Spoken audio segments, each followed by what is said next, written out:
Good afternoon, everyone. This is Daryl coming at you from GX460 Studios, coming from the home studio today. And just wanted to give you a quick overview of my Martindale No.2 Golok. I just received this item from the UK. Now, I was looking for trying out different types of blades for heavier duty use in the backcountry.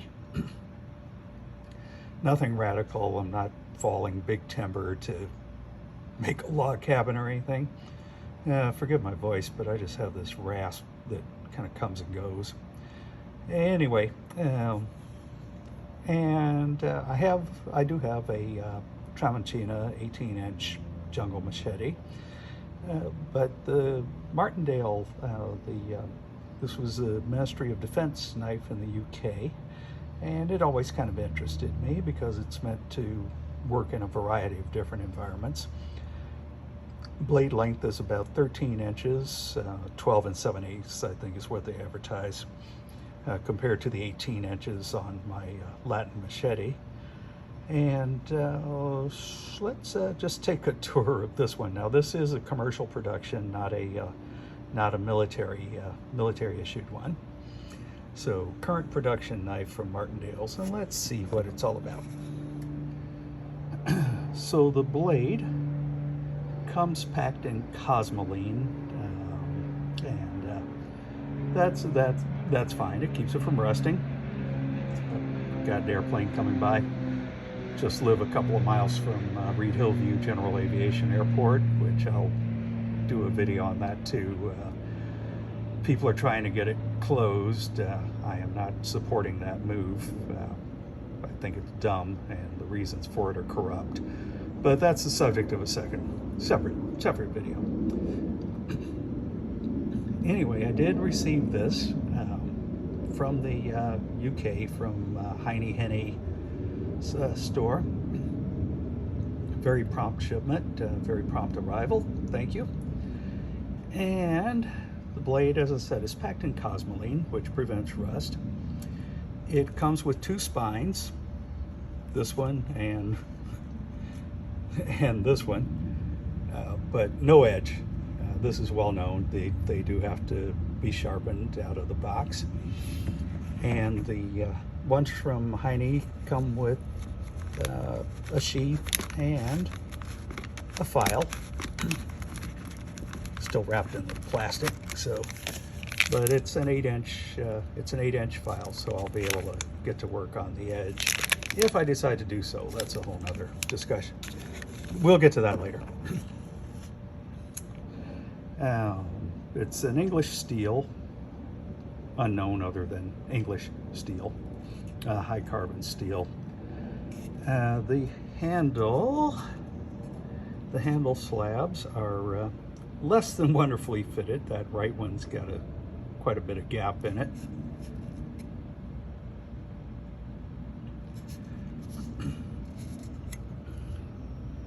The back end is rough finish. That hook there, which is designed to keep it from slipping out of your hand.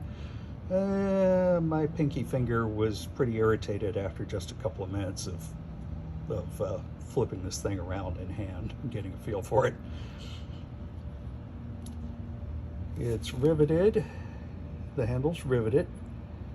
The rear one here has a bit of a, let's see if I can point it out to you.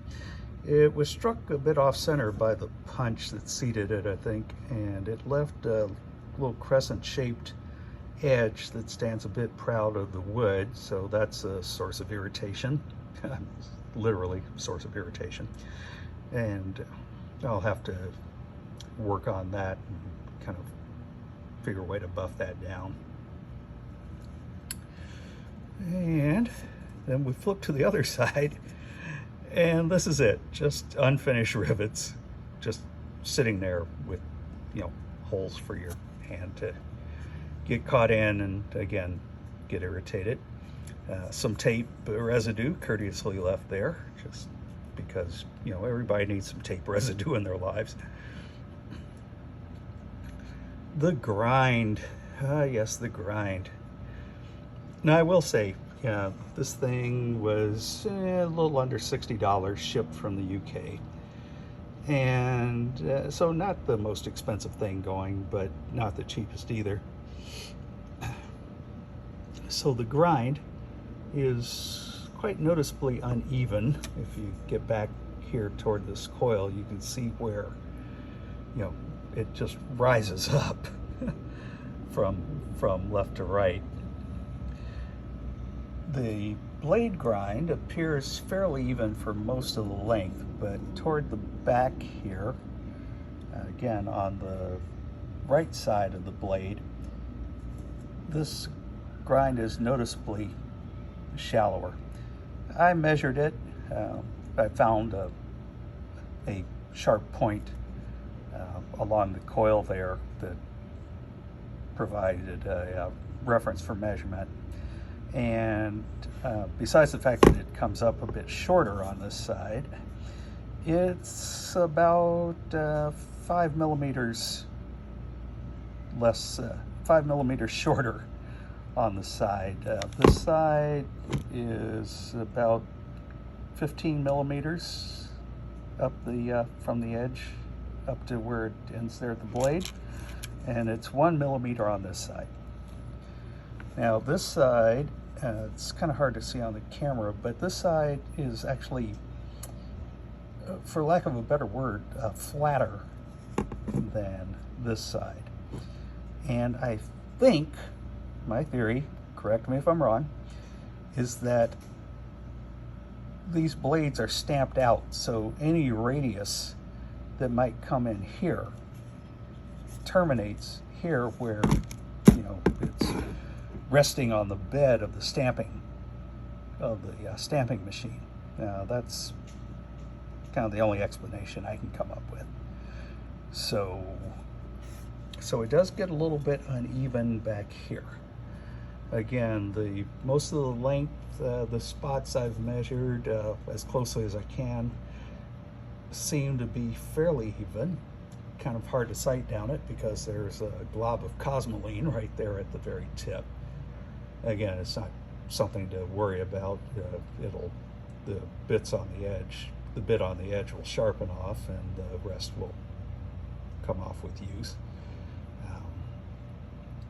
But it does seem to be at least even along the length there, again, for most of it, until it gets very, very near the handle, right about where that coil starts there. That's kind of oddly machined. Again, the angle on that thing, it rises from left side to right, so it's deeply curved here, and then it kind of rises up at an angle to a shallower curve on the right side.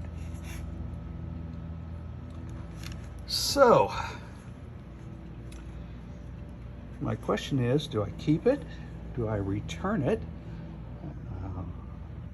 And have to deal with the cost and hassle of shipping it back to the UK? Or do I try to do something with it? I'm inclined to try to make something of it. Unfortunately, I don't actually have a workshop here, so I don't have the proper tools, but if I can find someone locally who's skilled and fairly inexpensive, I may see if we can do something with this, because again, the blade does intrigue me, and I would like to give it a go, but it's in no shape to give it a go because when the British soldiers were issued it, I think they're issued different Martindales now, but when the British soldiers were issued it, they called them tree beaters because the edges were so dull. They can be sharpened and made to cut. But first thing I'm going to have to address is the handle, because you don't really want to sharpen the edge while you're playing around with the handle. And if I can get that squared away, it's beechwood. The handle's beechwood, and for this purpose, that's fine. You know, if I can get the handle squared away and I can work on the grinds. It's fine as it is, except again back here at the coil. So what I might do is just try to flatten. Sorry, I've got the lens pointed somewhere else.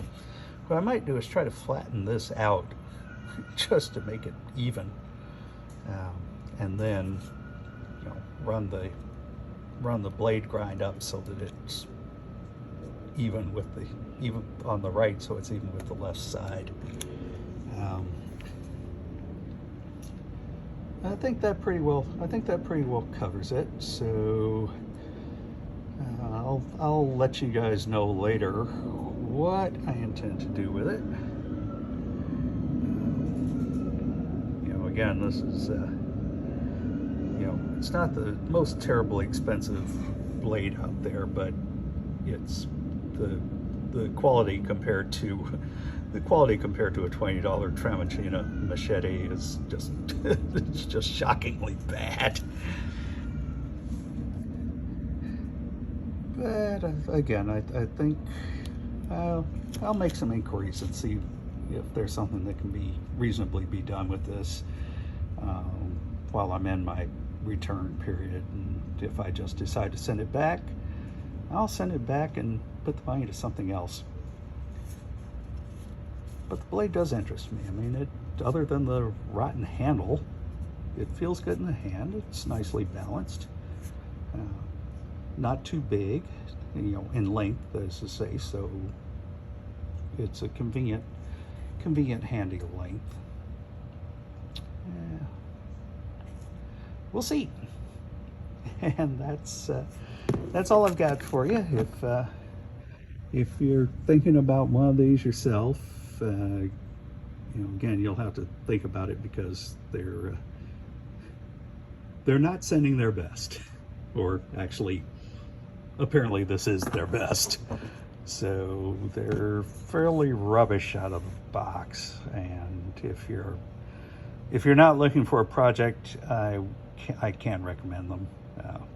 Get a Tramontina, you know, and a file, and touch up the edge on that. I mean, even out of the box, the Tramontinas have a better edge than this. You know, they have, you know, a bit better than a courtesy edge. And as I said, this one doesn't really have an edge. It has two spines. So look at how I'm playing with that, where the edge should be, with such impunity. So that's just something to think about. Again, if you're thinking about it, if you're willing to take on the project, and you know, then you might get rewarded with something. If you want something that's just ready to go out the box or with minimal touch up, this is not the blade for you. That's all I've got. I'll talk to you later. Bye.